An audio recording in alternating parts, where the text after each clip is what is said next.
To make the next steps. We're ready to go to the moon, we're ready to go to Mars, we're ready to explore the solar system. We understand the effects of what life in space does to the human body, and we need to continue those studies. We need to continue getting ready and go to the moon and Mars, and that's why it's important to go to space. From growing vitamins in space to testing new ways to fight disease, CREW-11 is about to take on some incredible research aboard the International Space Station. First up, Bionutrients 3. The study is looking at how to make essential vitamins and nutrients in space so astronauts can stay healthy on long missions. They'll be testing samples like yogurt, kefir, and a yeast-based drink to see how well they work in microgravity. Next up is Stem Cell XIP-1, which uses space to grow stem cells. These cells can turn into any type of cell in the body and could one day help treat diseases like cancer. Growing them in microgravity may produce more cells and better ones than we can make on Earth. And then there's Genes in Space 12. It's testing phage therapy, which uses viruses that target and kill bacteria. It could be a powerful alternative to antibiotics, especially in space, where infections can become harder to treat. A lot of research as well happens on the human body, and you had some research that you did when you were there. Yeah, every astronaut that goes to the space station can volunteer to be a subject for a plethora of human experiments, and we're learning so much about what affects us, from our immune system all the way down to our bones and our muscles and even the makeup of our DNA. It's fascinating the amount we can learn. And if you want to know why Nick is able to have such a young look, it's because in space you get older slower. I heard like 0.005 seconds slower. Yes, that and radiation's good for complexion. Thank you, Nick, for all your insight. Now let's toss it out to Tony at OSB2. Hey, thanks, Daryl. Joining us here, we have Dr. Stephen Platts, Dr. Lori Glaze again. Thank you guys both so much for joining us once again on this beautiful day. You know, Steve, Lori, let's discuss the human research that's going to be flying aboard this mission. Can you tell us what the crew will be conducting? Sure. The Human Research Program is sponsoring 10 research experiments for this particular launch. We're really excited about it. We have cardiovascular studies. We have studies looking at the brain and the eyeball, muscle, skeleton, pretty much everything you can think of. And what we're most excited about is we're really able to focus on some of the biggest risks we have to the human for spaceflight, and we're focusing on how we can better understand everything we need to get to the moon and Mars. You know, speaking about the moon and Mars, Lori, can you tell us a little bit more about how this human research help us on those future missions? You bet. You know, when we start thinking about our future at the moon and Mars, sometimes it seems like science fiction. You know, the idea of having a permanent base on the moon that we can visit, or sending humans to Mars, but we are getting so close. In fact, we're less than a year from the next flight in the Artemis program, which is Artemis 2. We're going to be sending 4 crew for 10 days around the moon. And so we're getting there. The next mission after that will land humans, our crew, on the surface of the moon, first time since 1972, and at the South Pole, where we've never been before. And when we think about those missions that we're going to want to spend time on the surface of the moon or transiting to Mars, we're going to need our crew to be healthy for weeks or months in that transition period, and then be able to perform and execute the science and the exploration when they land in those partial gravity environments. And so it's critically important. We're using the space station, of course, it's a unique laboratory for doing the experiments that Steve's describing, doing things like being able to grow plants that we're going to need for food, so we don't need to bring all of the fresh food with us. Being able to recycle the water for drinking water and other purposes on that journey. Having sensors that can help us detect hazards from solar storms so that the crew can get protection in time. So all this work is critical for us in our planning, and it's getting close, so we need this work now. Absolutely. You know, speaking about those experiments on station, Steve, I heard there's a new one coming on this mission. Can you tell us a little bit more about that? Sure. It's called manual piloting, and it's the first time we're flying it, so we're really excited about it. It will really help us with our planning for landing on the moon. And so what we're doing is we're looking at the transitions of gravity. We go from Earth to orbit, and then we're thinking landing on the lunar surface. Those transitions affect the human body, and so they can make you disoriented, they can disturb your balance and things like that. We have special equipment that we can use to simulate landing a vehicle. And so we're going to test the crew before, in flight, and then after they land in order to see how the body's affected so that we can figure out the best way to keep them safe. Well, Steve, Lori, thank you both so much for joining us. Now we'll go ahead and get you guys back to the shade, away from the heat, and we'll send it back to our host desk, Nick and Daryl. Well, we appreciate you all out there. It is cooking outside, so thank you very much for hanging in there. CREW-11's time in orbit will teach us how to keep humans healthy in the space for long haul. Meanwhile, on the moon-facing side of NASA's work, Artemis II astronauts, including Commander Reed Wiseman, are training for a very different challenge, a 10-day mission around the moon. And before they launch, NASA and the Department of Defense are making sure they know how to get home, even in an emergency. Here's Reed with a behind-the-scenes look.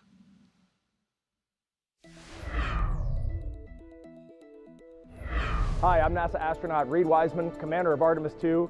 I'm here at the Kennedy Space Center in Florida, and as you can see, work is well underway for our next mission to the moon, both on land and off the coast.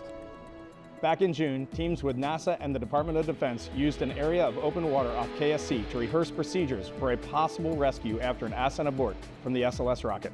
Instead of using astronauts, they used a set of test mannequins staged inside the Crew Module Test article, a full-scale mock-up of the Orion spacecraft. You can see pararescuers jump from a plane into the water with their specialized equipment, then approach the spacecraft, open the capsule, and transported the mannequins to the helicopter safely for medical care. This was one of 2 emergency procedures they rehearsed should they need to rescue me, Victor, Christina, and Jeremy during an abort scenario.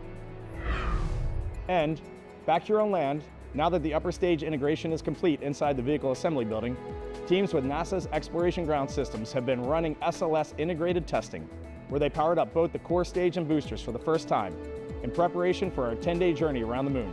That's a look at your Artemis Moon Minute.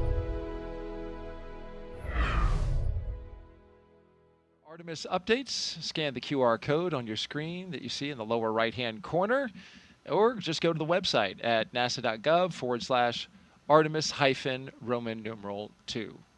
And the moon stuff is really cool.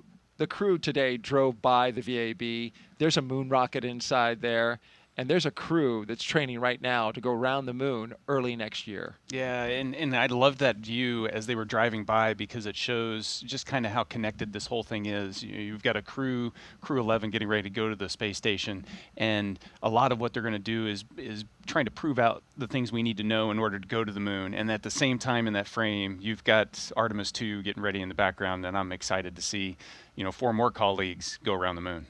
100%. All right, let's head back now to Hawthorne, California. Thank you very much, Daryl and Nick. And right now we're preparing. Fuel load complete. And that was going to be the update, is that fueling continues to be occurring for the Falcon 9 rocket. As you take a look at it on your screen now, it is a 2-stage rocket that is 229 feet tall and getting ready for liftoff in just a little less than 20 minutes. And at launch, it produces more than 1.7 million pounds of thrust. And rockets like Falcon 9 don't use all that thrust just to go straight up. Early in flight, Falcon 9 performs a gravity turn, a smooth pitch maneuver that tilts the rocket sideways to build up horizontal velocity.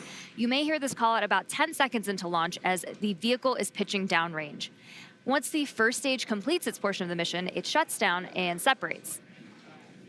A stage rocket like Falcon 9 sheds the booster to eliminate weight and uncover the Merlin vacuum engine on stage 2.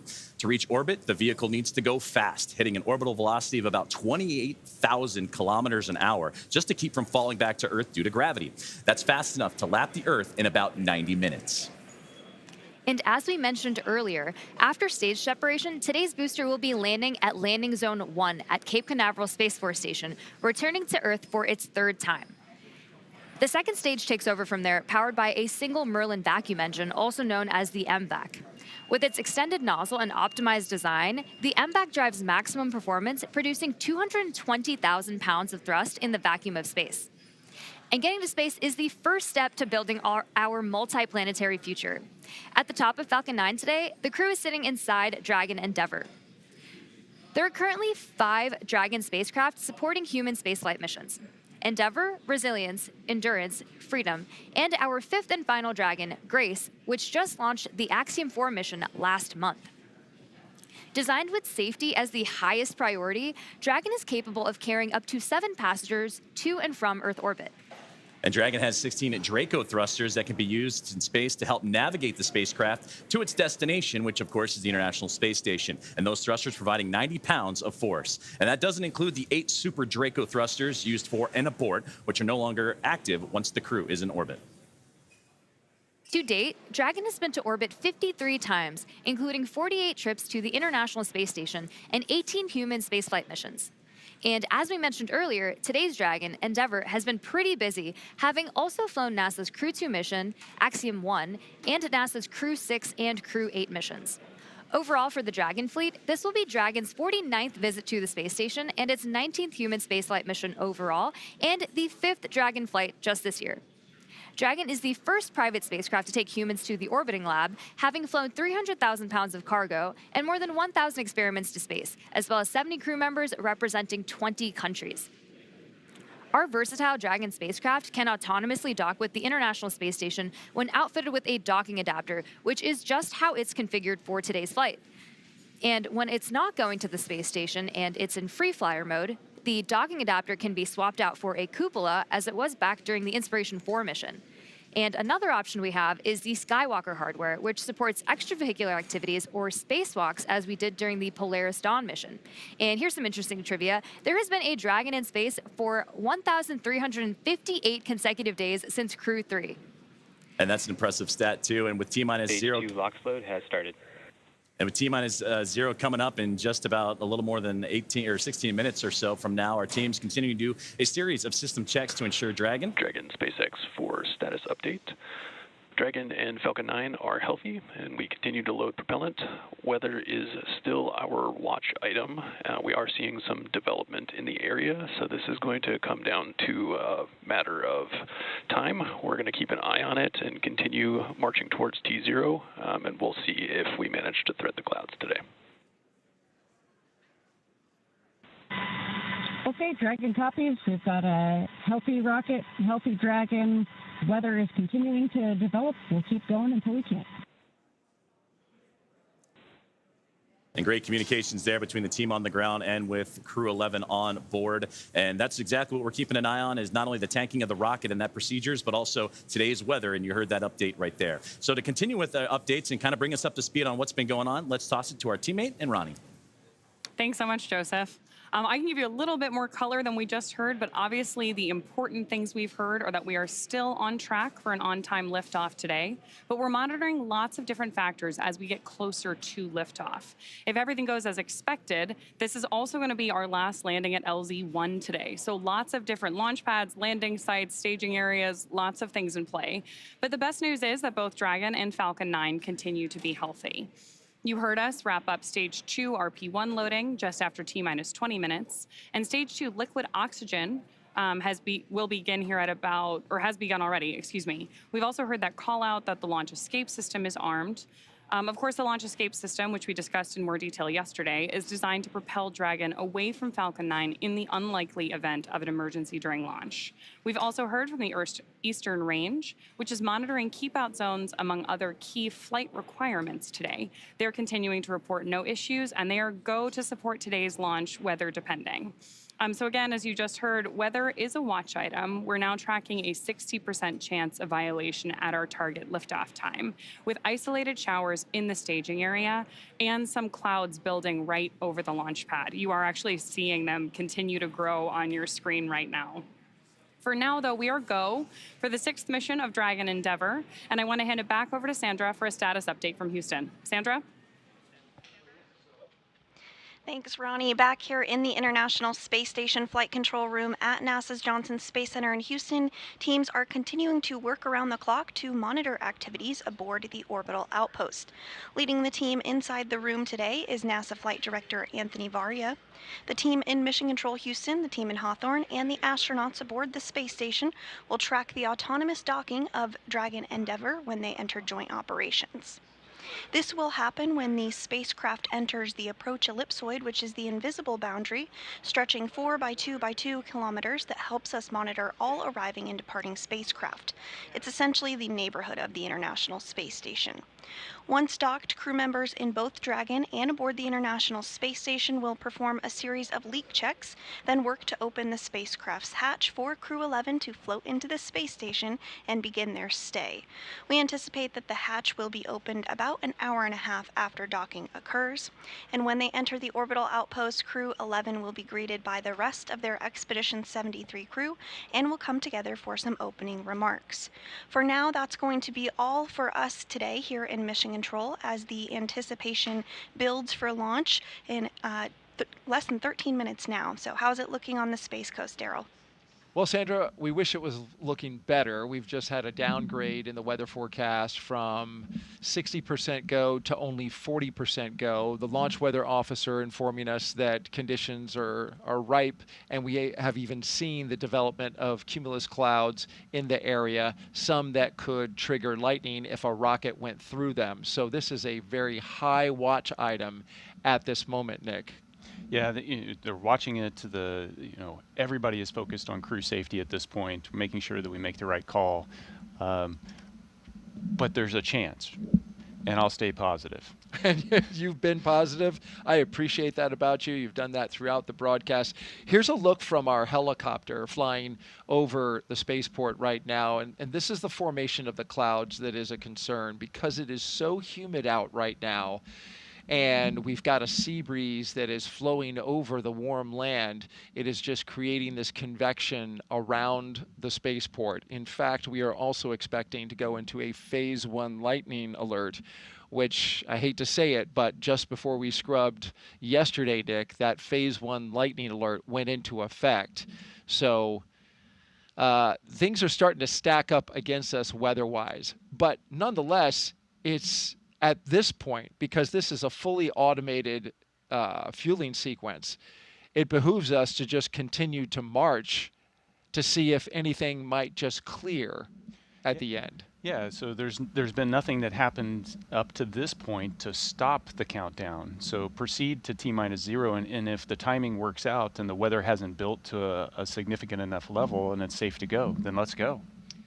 Absolutely, and it is an instantaneous window. So we are launching at 11:43 and 42 seconds. So it is literally the weather at that second that matters.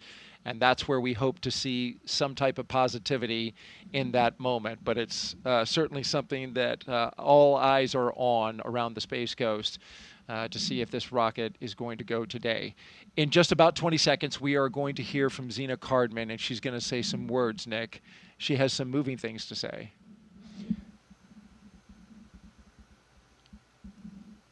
Yeah, Zena is an amazing person, and watching her, along with Stephanie. Dragon SpaceX confirmed crew displays are configured for launch. You can.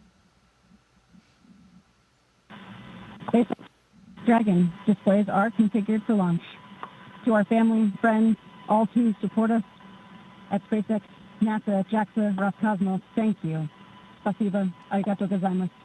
For this freedom to explore, resilience to endure, may grace fly alongside this endeavor. Crew-11, from all of us on the ground, we've enjoyed working with you in preparation for your mission. We look forward to continuing to do so in flight.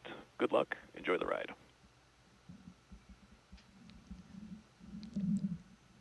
Yeah, and Zena, hitting the tone I would expect her to do. She is the consummate professional. Big message of thank you. Yeah. The gratitude, the team focus, freedom, resilience. These are big themes. These are things that are important to her, and some great words from her. Let's send it now back out to our commentary team for the final minutes of Countdown. Joseph and Samia, take it away. Thank you, Daryl. Thank you, Nick. And that was beautiful what Zena had to say and reflecting on family and friends, but also that great shot you saw in that 2-box. That was from the International Space Station, that view as the space station actually going right over Florida and the Cape. So it's not just those on the ground that are excited. It's their teammates aboard the orbiting laboratory as well. Well, we're closing in on launch, 8.5 minutes away. It'll be about a 9-minute ride to orbit, which is around the time of the second stage cutoff. Dragon and the second stage will continue to coast for a few minutes after that, and then prior to separation. You'll be hearing some performance calls as we get into the final countdown and then after liftoff. These are SpaceX flight controllers reporting on trajectory, speed, booster, and performance, and the key milestones, but there are some other calls that you'll hear the crew make as well after liftoff. The crew will report out a few number and letter combinations, which mark different abort zones throughout the flight uphill and up the eastern seaboard. The first two, 1A and 1B, those are abort modes available while the first stage is firing. Now, the second are 2A through 2E. Those will come into play once the second stage kicks in, and then though we'll only hear the 2A call out from the team. Diverting a little bit from that naming system, you'll also hear the call Shannon, which refers to Shannon, Ireland. This call means the crew could target off the coast of Ireland if they needed to abort late in that second stage burn. You'll hear these different calls throughout the flight uphill, along with key performance callouts from the guidance, navigation, and control officers, and also the propulsion lead. So we're closing in on T-minus now 7 minutes, and we continue to keep an eye on the weather. One of the next callouts we're listening for is that stage 1 engine chill has started. That's coming up in just a few seconds.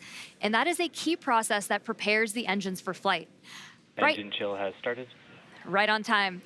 Right now, propellant in the tanks is isolated from the engines, but we'll open the engine pre-valves and start trickling some liquid oxygen through the Merlin engine pumps, chilling the engines for the start sequence. We do this because the super chilled and densified liquid oxygen is really, really cold, and we use this process to bring the engine hardware down to a cooler temperature before flowing all of the LOX and propellant into it during flight. At liftoff, Falcon 9 is consuming 700 gallons of fuel per second, so engine chill helps us to prevent thermal shock and ensures nominal engine performance. Shortly after, we should also hear the call out for stage 1 RP1. Fuel load complete. Right on time. So now that engine chill is underway, we're looking ahead to the call out that RP1 load is complete, which just occurred a moment ago, and again, prevents that thermal shock. You got to stretch before you can start running. And RP1 is densified kerosene or rocket fuel that will propel the crew into orbit. And all of that RP1 is now about to be fully loaded into the rocket, since we previously heard that the second stage is completed, or about to be completed here in just a couple moments. And then while we're still loading liquid oxygen on that first stage and second stages. This is the oxidizer that is needed to combine with the densified kerosene that just finished up loading. The RP1 liquid propellant needs an oxidizer to combine with everything in order to ignite. Coming up at the 5-minute mark, we'll hear the call for Dragon to configure for terminal count and then transition over to internal power. And that should be happening in about a little less than 30 seconds from now as we continue to close in on that T-0 mark.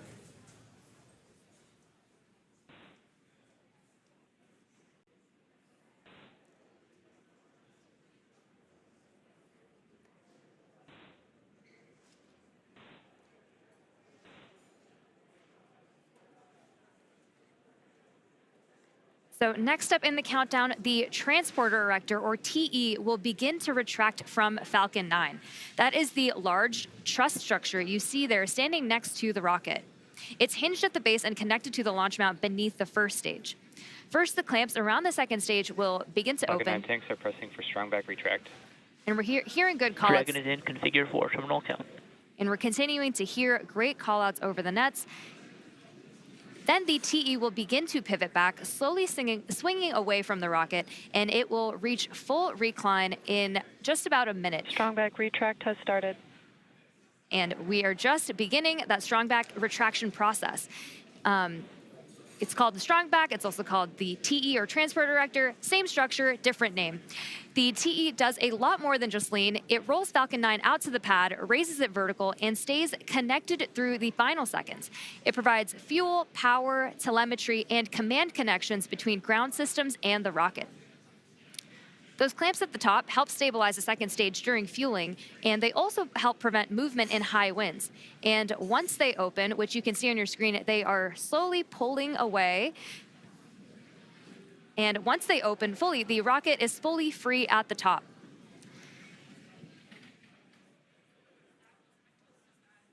Propellant continues to be loaded late here in the countdown as we're approaching 3 minutes and 30 seconds. We're continuing to keep an eye on the weather, and that's going to be the biggest thing as everything continues to march towards that liftoff timeline. But you can see there the strong back starting to move ever so slowly away from the rocket. The clamp arms are open, and you also see those white clouds starting to billow off the rocket itself. Those are perfectly normal as it's the coolness of the propellant on board is mixing with that warm Florida air, and that's what causes that boil off, and that you heard Nick talk about it earlier when you have that steam come off the rocket, so it looks like a lot of clouds billowing off it as well. But approaching the T-minus 3 minute mark, and that's when Stage 1 lock load complete.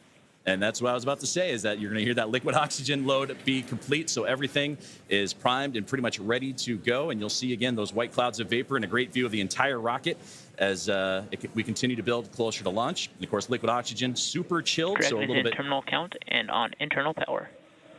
Boils off in that warm Florida air. And now, load complete. We're on internal power. And we're also going to hear gas closeouts are going to start to begin as well. And then everything will get vented overboard through the umbilicals and strong back, and you may hear some of that venting noise come in soon.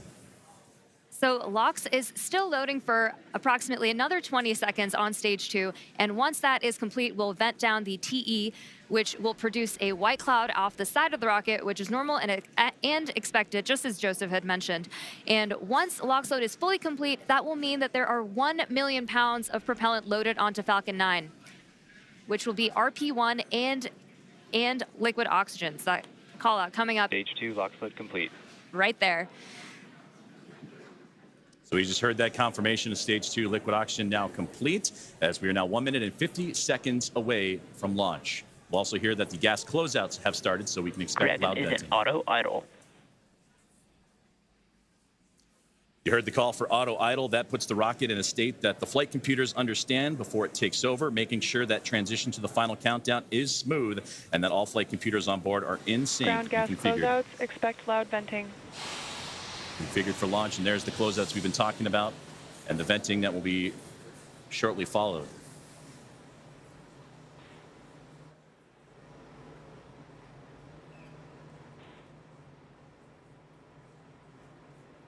1 minute and 10 seconds to liftoff of NASA SpaceX CREW-11.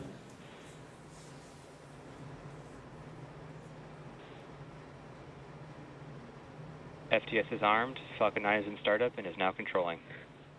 Dragon is in countdown. Flight computers switching to countdown mode now. Dragon, SpaceX, go for launch. SpaceX, Dragon, go for launch.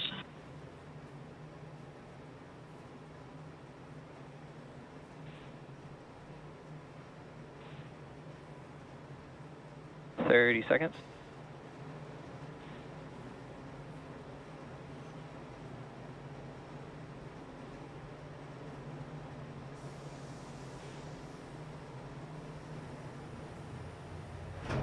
.15 seconds. T-minus 10, 9, 8, 7, 6, 5, 4, 3, 2, 1. Ignition. Ignition's full power and liftoff. Go Falcon, go NASA, go CREW-11. Together we rise as NASA's SpaceX CREW-11 heads up to the International Space Station. Vehicle is pitching down range. 1.7 million pounds of Stage 1 thrust. propulsion is nominal. Propelling Falcon 9 as the vehicle pitching down range and making its way up the East Coast, and will soon join Expedition 73 aboard the orbiting laboratory. So far, getting good callouts on that first stage performance. We are now T plus 35 seconds into the CREW-11 mission on board Dragon and Falcon 9. The Falcon 9 engines Stage 1 throttle down. Are throttling down to help Power and telemetry are nominal. to help pass through the period of max Q, or maximum aerodynamic pressure on the vehicle during ascent. Max Q. We just had max Q right there. Falcon 9 is supersonic.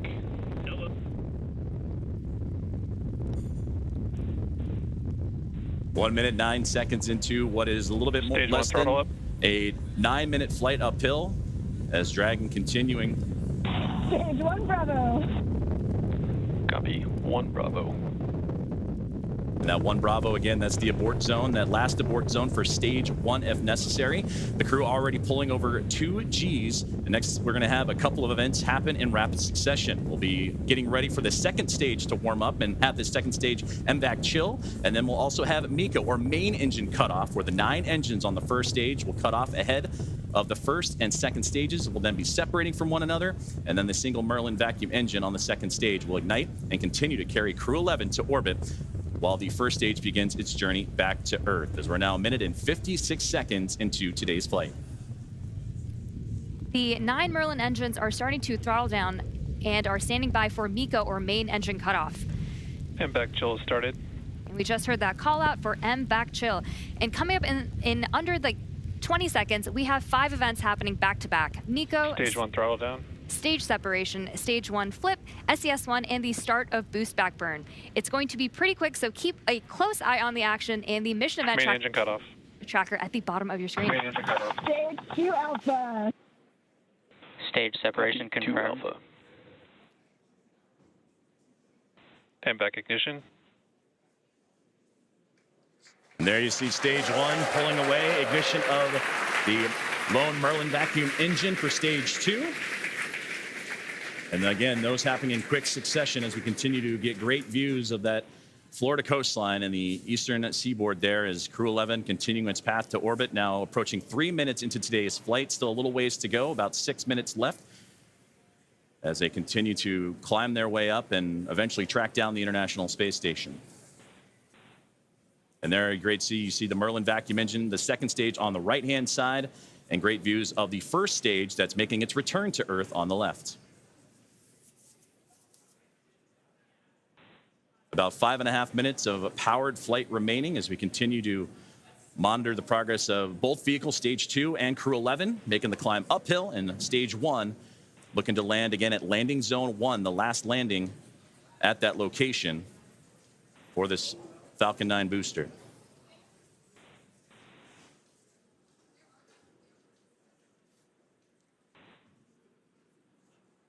Dragon, SpaceX, nominal trajectory. Dragon copies.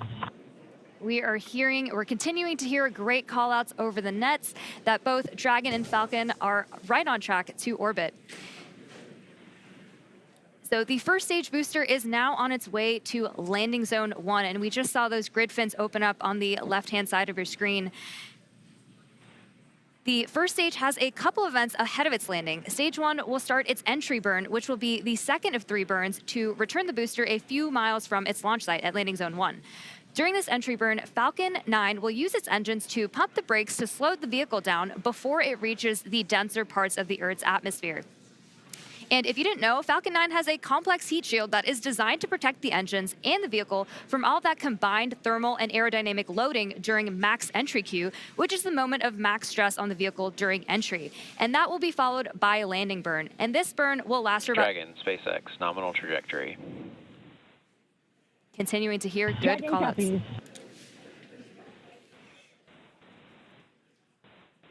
Great performance calls continue as we're now 5 minutes into today's flight.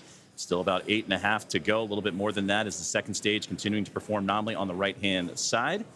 2,400 meters per second. Crew-11 cruising into the upper echelons of the Earth's atmosphere while we continue to monitor the second stage on that left-hand side. And we'll also get continued guidance and navigation call-outs from the control officers here in SpaceX. Dragon is pointed in the right direction and continuing its flight. And again, that second stage going to continue firing until close to that 9-minute mark into flight, and accelerating Dragon to more than 17,000 miles per hour and placing the crew in orbit. And you'll hear good orbital insertion would be that call out. There's the single Merlin vacuum engine that can produce over 220,000 SpaceX, nominal trajectory. pounds of thrust on that nominal trajectory you're hearing right now. Copies. And into the vacuum of space. Now approaching 6 minutes into today's flight, about 2 minutes and 40 plus seconds remaining. We are coming up on the entry burn, which is just under 30 seconds from now. And so you'll see the first stage's center Merlin engine reignite as it comes back down to Earth. And after that, we will be approaching. Stage 1 entry burn startup. And there's the beginning of entry burn right there. Again, this is the second of 3 burns to return the booster to landing zone 1. Burn shutdown. We just made it through entry burn.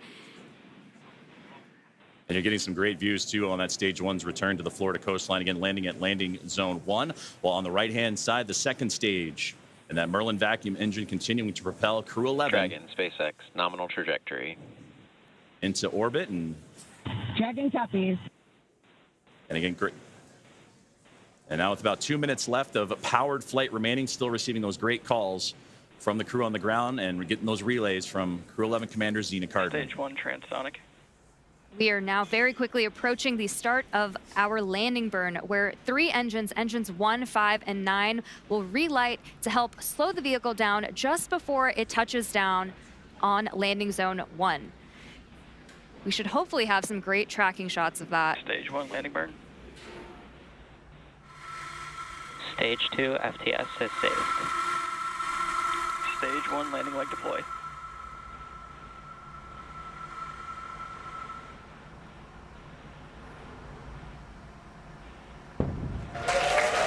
Fantastic return there of the Stage 1 booster. Just completing our final planned landing at LV1.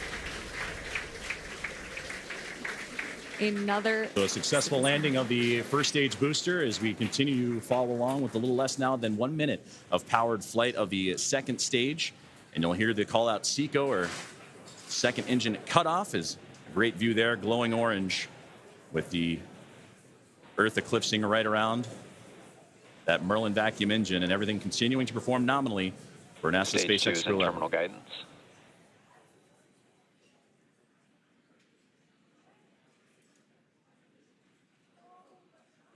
About 20 more seconds remaining of powered flight, and we'll get those call-outs here shortly as everything continuing. Shannon. Copy, Shannon. And there's the great call-out for Shannon we talked about earlier, that last abort zone, if necessary, where they can land off the coast of Shannon, Ireland. SECO. There we just heard that good call-out for SECO, or second engine cutoff. Coming up next will be stage separation. Dragon, SpaceX, nominal orbit insertion. And that's the great call you want to hear. Copies. Launch escape system disarmed. A good look inside the trunk there as you're looking for that separation, but you wanted to hear that nominal orbital insertion as CREW-11 now has reached microgravity. So now we'll continue to coast for a little bit after SECO to allow rates and motion from the burn to settle out. Right now we have a great view on our screen of the Dragon heat shield, actually, which is made up of similar materials. And there we have that Dragon and stage 2 separation as we see Dragon coast into its orbit. And a wonderful view there is Dragon Endeavour with CREW-11 on board, safe. Dragon separation confirmed. And safe and Dragon, Chief Engineer on Dragon to ground. Zena, Mike, Kimya, Oleg, welcome to orbit. On behalf of the entire Falcon team, we thank you for flying with Falcon today and wish you a great mission. Dragon will take you from here. Over to Launch Director for a few words. On behalf of the launch team, it's been an absolute honor working with you towards launch today. We wish you well on the rest of your mission, and we will be awaiting your safe return. Godspeed Endeavour, Godspeed CREW-11, and thanks for flying SpaceX.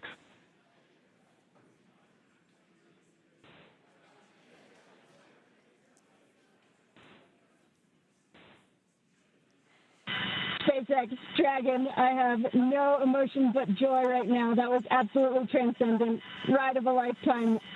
Thank you. This has been an incredible honor. And it's my privilege now to pass us along to Mike with some additional words. Boy, it's great to be back in orbit again. Thank you to SpaceX and NASA to get us here. What a ride.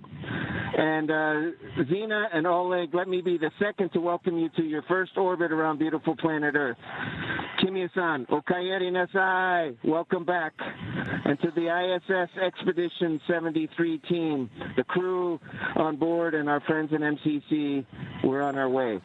Over to you, Kimia-san. Okay, thank you very much for everything. スパシバワンボイショーへありがとうございます。日本の皆さん、私も、10年ぶりに宇宙に帰ってきました。ISS でしっかりと任務を果たして、一等星のように輝いて、日本の素晴らしいところを世界中の人に知っていただきたいと思います。ありがとうございます。Я передаю Олег-сан, пожалуйста. Спасибо, Kimia-san. Thank you very much. Arigato gozaimasu. And спасибо всем.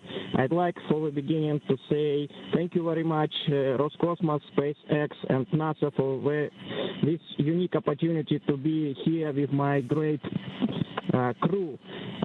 Дорогие друзья, находясь на космическом корабле и облетая нашу родную планету, я испытываю неописуемое счастье и восторг.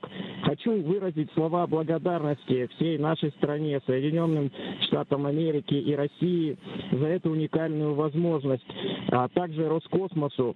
Хочу выразить слова благодарности своей школе, в которой я учился, номер 103 в городе Челябинске, выразить благодарность Краснодарскому высшему военному авиационному училищу летчиков и 22-му гвардейскому истребительному авиационному полку, а также сотрудникам Центра подготовки космонавтов, кто искренне верил и болел за эту идею отправить меня в космос. Обещаю выполнить все поставленные передо мной задачи на отлично. Ура!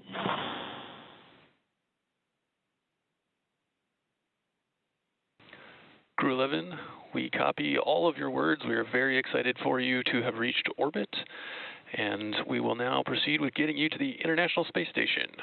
You have approximately 3 minutes left in this ground station pass if you'd like to introduce your zero-G indicator.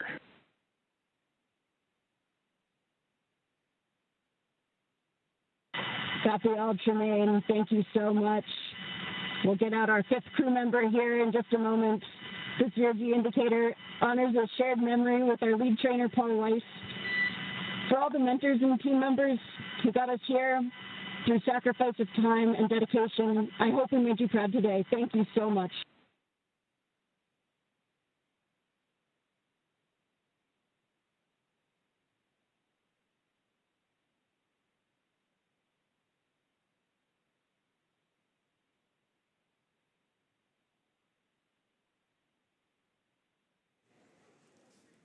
Some great words there from all 4 members of CREW-11 and the astronauts and cosmonauts, all that cadre. They're well on their way to the final destination, which they have about a 16-hour ride to do so, and the phasing to ultimately the International Space Station, where they will turn that group into a full group of 11. So only fitting for CREW-11. To summarize where we are with vehicle activation, we've had nominal dehumidifier activation and service section Draco checkouts. We're currently opening the nose cone. We have just gotten confirmation that nose cone... Copies all. And we'll be ready for visors open with ECOS activation complete. We just had great comms that nose cone deploy is underway. The 6 hooks that hold the nose cone in place during the launch and ascent portions have to retract, and then the nose cone will be able to start to swing open and deploy. This uncovers a number of critical systems for the flight up to the space station, including the forward bulkhead thrusters and the docking hatch.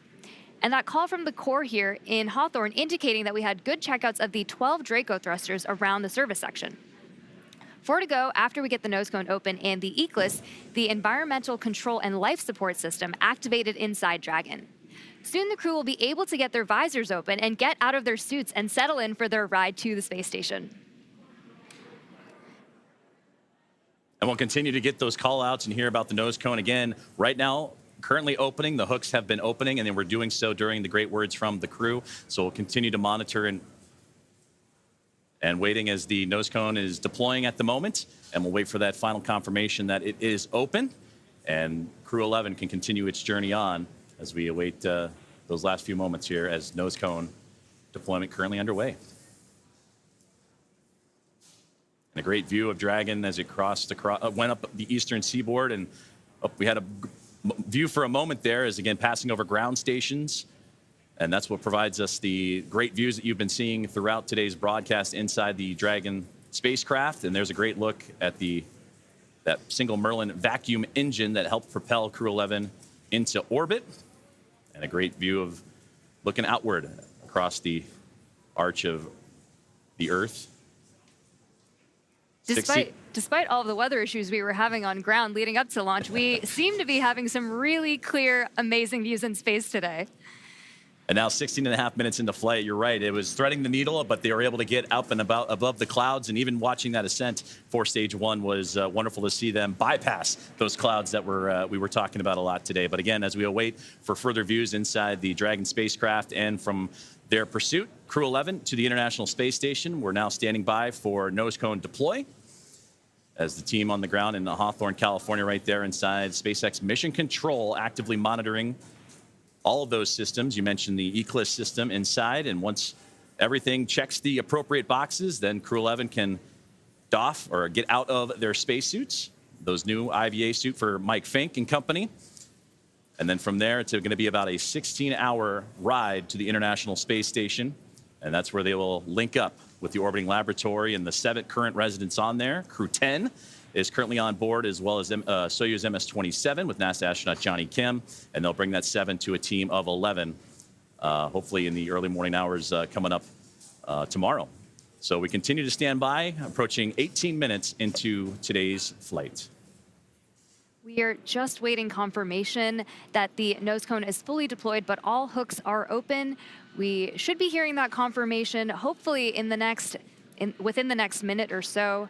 And hopefully we'll also have great views of that nose cone deploy. And that's a great view on the right-hand side of the International Space Station Flight Control Room in Houston, Texas, at NASA's Johnson Space Center, where we got updates throughout the day today from Sandra Jones as the International Space Station monitoring today's flight and the ascent of NASA SpaceX Crew-11. And they pulled goal earlier on as they are ready to receive Dragon.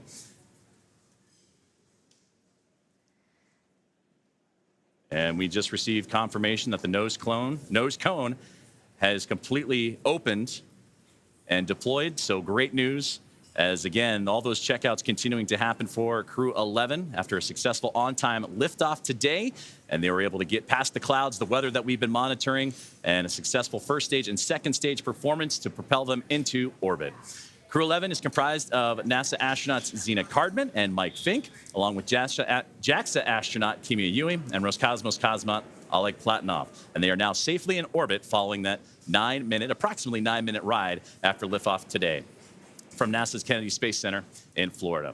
The crew now, as mentioned, has a little bit about a 16-hour journey before they reach their destination. Dragon SpaceX, we see a nominal nose cone opening at TCS and 4 bulkhead to Draco checkouts. Great call out right there. Dragon copies all. Good news. And that's what we were waiting for there, was that call up to crew. Looking forward in the timeline, you have your first burn up on your forward view. That's the phase burn in approximately 25 minutes. We will also be monitoring the stage 2 deorbit to give you the go for suit doffing, and we're expecting that at T plus 45 minutes. Dragon copies. We'll be monitoring, and T plus 45 approximately for suit doffing. We're with you in the timeline. Great conversations there with the team on the ground, and there they are, Crew-11. Happy as can be in orbit now, and they have a 16-hour journey before they reach their destination, the International Space Station, as docking currently targeted for tomorrow morning, Saturday, August 2nd at 3 a.m. Eastern Time, 12 a.m. Pacific, to the space-facing port of the station's Harmony module. Now, between now and then, Dragon will perform a series of burns as it catches up to the space station. And that first burn you heard him talking about is the phase burn, and that happens about 30 minutes or so from now. So we'll continue to monitor the Dragon spacecraft, or the teams on the ground will continue to monitor that first of a sequence of burns to help them stair-step their way up to the International Space Station. Human spaceflight has come so far in the last 5 years with Dragon. In addition to flying people, SpaceX's Dragon spacecraft also enables researchers the opportunity to fly critical science to orbit. So far, SpaceX and Dragon have carried more than 1,000 research experiments to and from low Earth orbit, both to the International Space Station and on our free flyer missions. From DNA sequencing to 3D printing, studies enabled by Dragon and the space station test a variety of technologies, systems, and materials that will be needed for future long-duration exploration missions. Every mission yields critical science, critical research, and learnings that help make life both on Earth and in space better. And flights just like today's help us continue to lay this foundation for our future among the stars and continue our mission to make life multiplanetary. We'll be signing off from SpaceX for now, so we're going to send you back over to Kennedy Space Center. But before we go, we want to thank NASA, Joseph, for entrusting us with today's mission, and thank you all for being with us today. Well, thank you very much, Soumya, Ronnie, and the teams here at SpaceX. It was another phenomenal opportunity to catch NASA SpaceX Crew-11 in orbit today. And with that, we're going to say goodbye from here in Hawthorne until we pick back up with our docking coverage beginning at 2 a.m. Saturday, August 2nd, tomorrow, for that targeting docking to the space-facing port of the station's Harmony module at 3 a.m. Eastern. So for now, thank you for joining us, and we're going to toss it back over to Nick and Daryl at Kennedy Space Center to wrap up today's launch coverage. Great job. If you're just joining us, welcome back to the Kennedy Space Center in Florida. I'm Daryl Nail here with NASA astronaut Nick Hague. Just moments ago, we saw Crew-11 safely on orbit with the nose cone open, checkouts complete, and a few words from the crew as they settled into their new environment aboard Dragon. And Nick, watching him in that moment, floating free, you must feel good about your friends and colleagues successfully getting to orbit today. Absolutely. You know, at the moment of liftoff, the tingle on the back of your neck, the chills, and watching them go into orbit, and then to hear them call down after they're there safely, the joy in their voice, and then the gratitude for the teams that got them there. Just you can't help but feel awesome right now. Everybody that's associated with this launch. And now it comes, a completion for Zena Cardman, the commander, who was part of Crew-9, was pulled off that mission. You continued on. This is now her chance. Now she's in space. She had to wait a little bit longer, but now finally gets to fly. Yeah, it's a full circle moment, and it's a thrill to be here and just be part of it.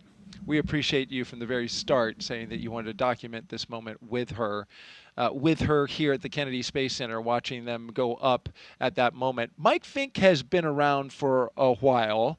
He's a veteran astronaut, but there's been quite a gap. He finally now, after 14 years, back up in space. Yeah, talk about patience being a key quality of an astronaut. It's not just sitting strapped into a rocket for 2.5 hours prior to launch and not being able to move.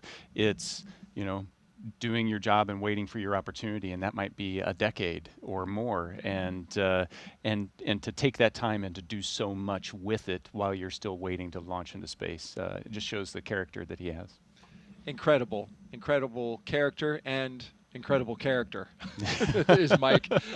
Well, quick story here. We want to tell you, when Zena Cardman was here and she did the co-host role for Crew-9 when you launched, after the launch broadcast was over, she pulled out a deck of cards and just offhandedly was like, oh, hey, I want to show you something. And she showed me this deck of cards. It was the Crew-9 deck of cards.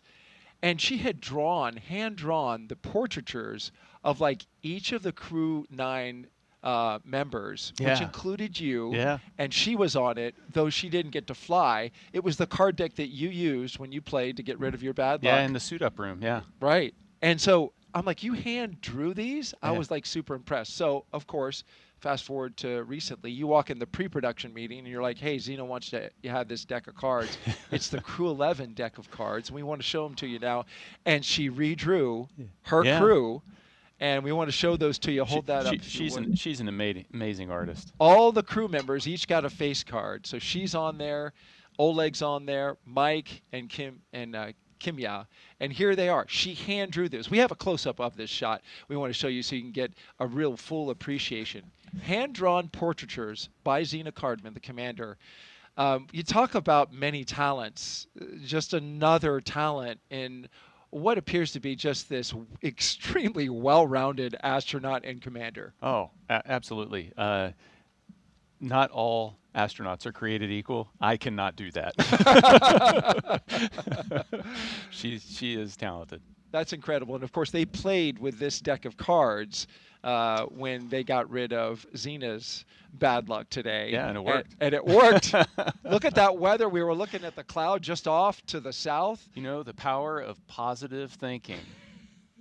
Your positive thinking is like, you know, perfect. All right, we're going to send it back out for one more interview with Tony. And in the meantime, you and I are going to play some high-low card for your next space assignment. See if I can win it from you. Tony, take it away. Thanks, Daryl. Looking forward to who wins that game. You know, joining me is now Stephen Chan with the Commercial Crew program. Stephen, I mean, what an amazing launch and landing of Falcon's first stage. How you feeling? That was amazing, Tony. You know, to watch the CREW-11 Dragon flying up on the Falcon 9, just it's incredible, you know, to see that. On a personal note, Mike Fink is a dear friend of the family, and it warms my heart to see him to go back to space station to work and live there. I am the external liaison for the Commercial Crew program, so it's my job to make sure that our external partners are coordinated and informed to support our missions, and those partners include Coast Guard, FAA, Air Force, Space Force, and other DoD partners. Today, the Coast Guard is out there making sure the waterway is safe, and you know, FAA is clearing the waterway. So it is. I get to see how much work it goes behind the scenes to make sure our missions are successful, and I am looking forward to have the CREW-11 get on orbit and then come back safely with Crew-10.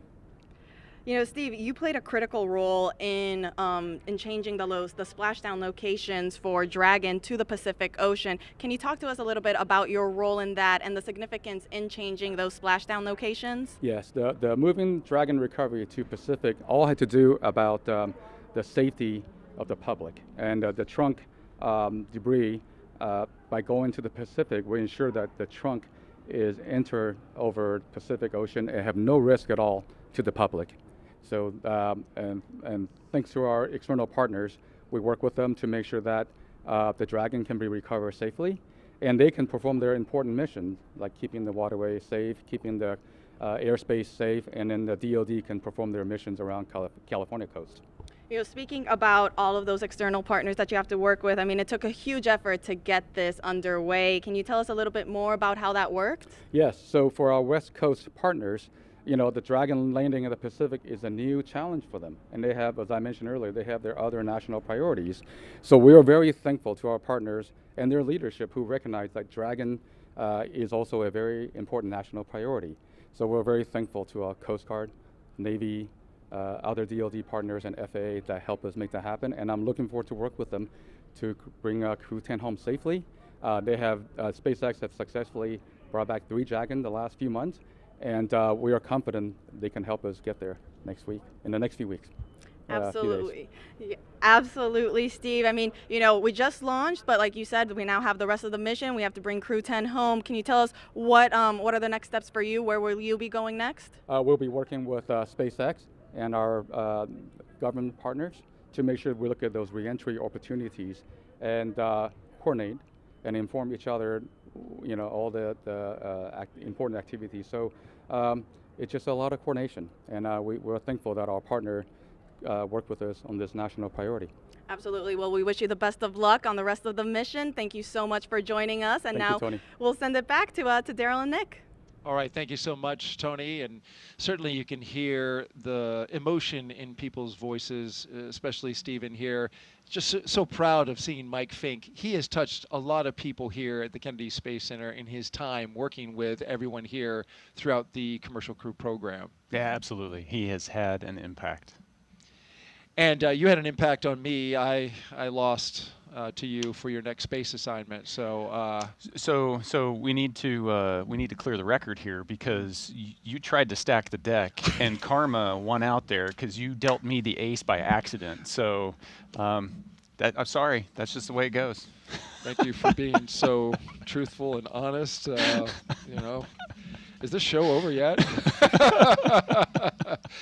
No, you know what? We're excited for you, Nick. We can't wait to see what you do next as well. You've brought so much experience and insight and knowledge to the show, and I know that you wanted from the very beginning, after you launched, you told me that you wanted to do this for Xena, for your friends, for your colleagues, for your team. And you're a stand-up guy telling us early on, like, hey, I'll be there and I'll do it. Thank you very much for that. No, my pleasure. Can you take one more social question before we bug out? We didn't hit 8 yet, so yes. Let's do it. One more social question. Let's see if we can get it fired up here. Yes, Aaron Anzar is the winner with, what is your best memory as an astronaut? Wow, you can imagine. There are so many memories that are created. I've listened to you for a couple days now, and it's fascinating to hear each and every one that you remember. But what would you put as the number one memory? You know, the image, if I try to sum up my 12 years of doing this job, the image that kind of brings it all together in my mind is just another Friday night floating around the table in the Russian service module, having dinner with our playlist. It's an eclectic playlist of music that mixes in everybody's favorites. So you've got Russian traditional folk music and hard rock and American country western, and it's just the culture that the crew has built, and me trying to talk with my cosmonaut colleagues in broken Russian, and them talking to me in broken English, and we develop our own language, and we're sharing what's going on with our families, and birthdays and anniversaries. It's just life. And we've built that in space. And there's just so many unique aspects, just how you're eating and people are floating around, that it's so normal.